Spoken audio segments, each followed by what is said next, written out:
In the summer of 1590, a ship arrived at a small island off the coast of what is now North Carolina. On board was a man named John White, returning to check on the colony he had left 3 years earlier. Over 100 men, women, and children. But when he stepped onto the shore, there was no one there, no bodies, no signs of a struggle, just one word carved into a wooden post. To this day, nobody knows what happened to them.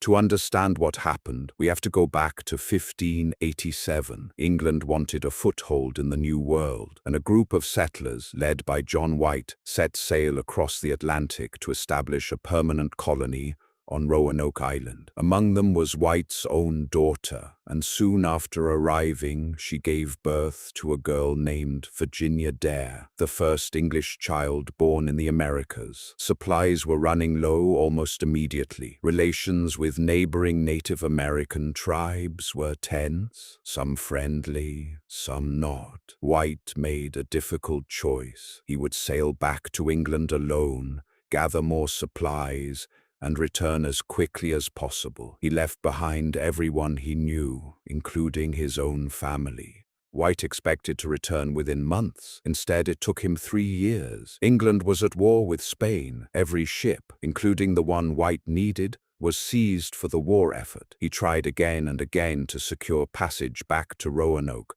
writing letters, pleading with investors, watching years pass while he had no way of knowing if his family was alive or dead. When he finally sailed back in 1590, he arrived on Virginia Dare's 3rd birthday. He had never met his granddaughter. When White's ship finally reached the island, the colony was gone. Every building had been carefully dismantled, not burned, not destroyed in a struggle, but taken apart, as if the settlers had planned to leave. The only clue was a single word carved into a wooden post, Croatoan. Nearby, on a tree, the letters C-R-O were carved as well. Before he left 3 years earlier, White had given the colonists instructions. If they ever had to leave, they should carve their destination into a post, and if they left under distress, they should carve a cross above it. There was no cross.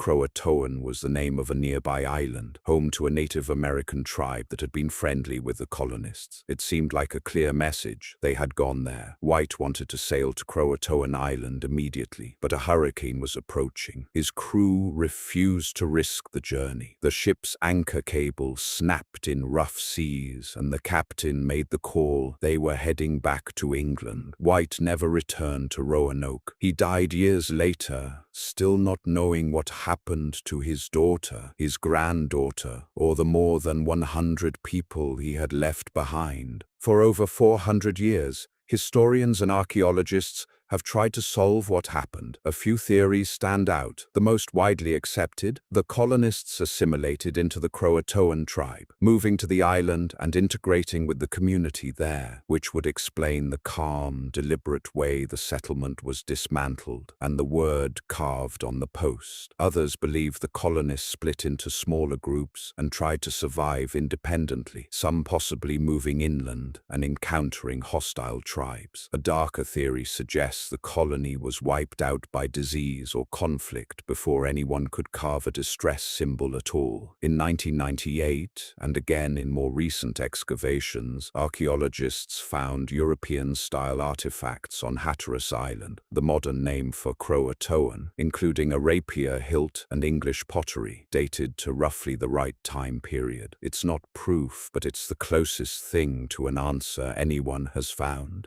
To this day, the fate of the Roanoke colonists remains one of the oldest unsolved mysteries in American history. No mass grave has ever been found, no definitive proof of where they went, just a single word carved into a post, left behind for someone to find. Somewhere on that coastline, the descendants of those colonists may still be out there, their story quietly absorbed into another community, another bloodline, another history entirely. If you enjoyed this story, subscribe for more unsolved mysteries, and let me know in the comments which theory you believe.